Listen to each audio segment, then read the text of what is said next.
ایک بھائی نے کہا کہ انہوں نے کہا کہ پیشاب میں ایک شخص احتیاط نہیں کرتا، پانی استعمال نہیں کرتا، جب اس کو سمجھایا جائے تو کہتا ہے یار مریں گے تو غسل ہو تو جائے گا ایک دفعہ ہی۔ دیکھیں پہلی بات تو کہ یہ جملہ کہتے ہی یہ دائرہ اسلام سے باہر ہونے کا حکم دیا جائے گا، کیونکہ اس نے نبی کریم صلی اللہ علیہ وسلم کی حدیثوں کا مذاق اڑایا ہے، قرآن کی آیات کا مذاق اڑایا ہے۔ اللہ تبارک و تعالیٰ فرماتا ہے وَمَا آتَاكُمُ الرَّسُولُ فَخُذُوهُ وَمَا نَهَاكُمْ عَنْهُ فَانْتَهُوا، یہ رسول جس چیز کا حکم دے تم اس حکم کو پورا کرو، اور جس چیز سے منع کریں اس سے باز آ جاؤ۔ اب نبی کریم نے پیشاب کے بارے میں کیا فرمایا؟ وَاسْتَنزِهُ مِنَ الْبَوْلِ فَإِنَّ عَامَّةَ عَذَابِ الْقَبْرِ مِنْهُ، سرکار نے فرمایا پیشاب کی چھینٹوں سے بچو، کیونکہ اکثر عذاب قبر اسی وجہ سے آتا ہے۔ اب یہ مذاق اڑا رہا ہے، یہ مذاق میں تو اس نے کہا ارے ایک ساتھ غسل کر لیں گے، غسل ہوگا تو صاف ہو تو جائے گا، اس کا مطلب ہے کہ اللہ کے نبی کا اللہ تعالیٰ فرماتا ہے حکم مانو، جس کام سے منع کریں اس کی کوئی اہمیت نہیں، اور نبی فرمائے پیشاب کی چھینٹوں سے بچو اور آپ کہیں کہ آخر میں کر لیں گے، تو یہ بہت بڑی بدتمیزی اور بد تہذیبی ہے۔ اور میں بڑی معذرت کے ساتھ یہ گزارش کرتا ہوں، بار بار کرتا ہوں، ناراض مجھ سے مت ہوا کریں، اس میں سب سے بڑا قصور ماں باپ کا ہوتا ہے جو بچوں کو کھڑا کر کے پیشاب کرواتے ہیں باتھ روم میں، اسے کھڑا کر دیں گے بیٹا کر لو، اسے دھار ماری سیدھی، نہ پانی ڈالا نہ کچھ، چڈی چڑھائی اور نکال کے لے گئی مائیں۔ بھائی اس کو فلش پر بٹھائیے، کموڈ میں بٹھائیے، اس کو صحیح طریقے سے پیشاب کرنا سکھائیے، اس کو پانی کا استعمال کرنا سکھائیے، نہیں سکھائیں گی مائیں۔ آدھا وہ باہر کرے گا، آدھا اپنے پجامے کے اندر کرے گا، کوئی پرواہ نہیں۔ یہ تبھی پھر یہ صورتحال ہوتی، پھر نہ دین سکھاتے ہیں نہ کچھ۔ میری یہ کتاب آپ جس میں نے ابھی کہا نا طہارت کی کتاب لے لیں، اس میں جو استنجا کا چیپٹر ہے ضرور پڑھیے گا ایک دفعہ،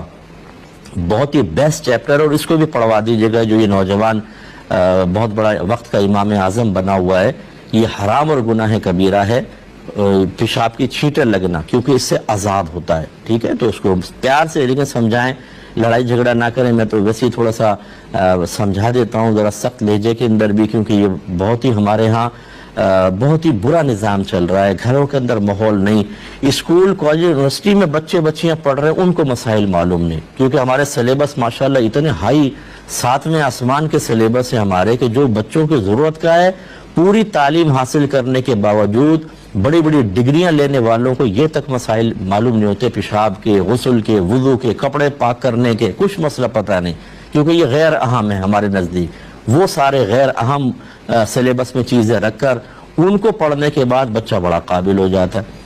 ٹھیک ہے؟ ملکی اعتبار سے، دنیاوی اعتبار سے شاید آپ کا دعویٰ بالکل ٹھیک ہو، وہ بھی طالب علم صحیح پڑھے اور اس کو بر وقت صحیح استعمال کرے، لیکن اگر آج وہ مر جاتا ہے تو آپ کا یہ سلیبس اس کے لیے کیا نافع ہوا؟ یہ پی ایچ ڈی کی ڈگری اس کو کون سا نفع دے گی؟ اللہ تعالیٰ یہ تو نہیں پوچھے گا کس نے پی ایچ ڈی کی، کس نے ڈاکٹریٹ کی ڈگری لی، کون ڈاکٹر ہے، کون پروفیسر، کون انجینئر۔ وہاں تو ان چیزوں کے بارے میں کویسچن ہوگا، علم حاصل کیوں نہیں کیا، فرض علوم۔ آپ کے نبی فرماتے ہیں طلب العلم فریضۃ علی کل مسلم، علم کا حاصل کرنا ہر مسلمان مرد و عورت پر لازم ہے، اس لیے اس کا تھوڑا خیال رکھیے۔ حال ہو جائے تو بعض لوگ کہتے ہیں کہ اس کے تمام گناہ بخش دیے جاتے ہیں اور وہ سیدھا جنت میں جائے گا، کیا یہ صحیح ہے؟ جی نہیں، ایسا کوئی بات نہیں ہے۔ پہلی بات تو یہ کہ یاد رکھیں گناہوں سے، بیماری سے گناہوں کی معافی مشروط ہے صبر و تحمل کے ساتھ۔ اگر ایک آدمی بیمار پڑ گیا اور اللہ کی بارگاہ میں شکوے کر رہا ہے، اللہ تیری کیا تو نے مصیبت نازل کر دی، معاذ اللہ کیا تو نے مجھ پہ ظلم کر دیا، ہائے، اور ہو مچائے اور ہر ایک آنے والے سے وہ شکوے کرتا رہے،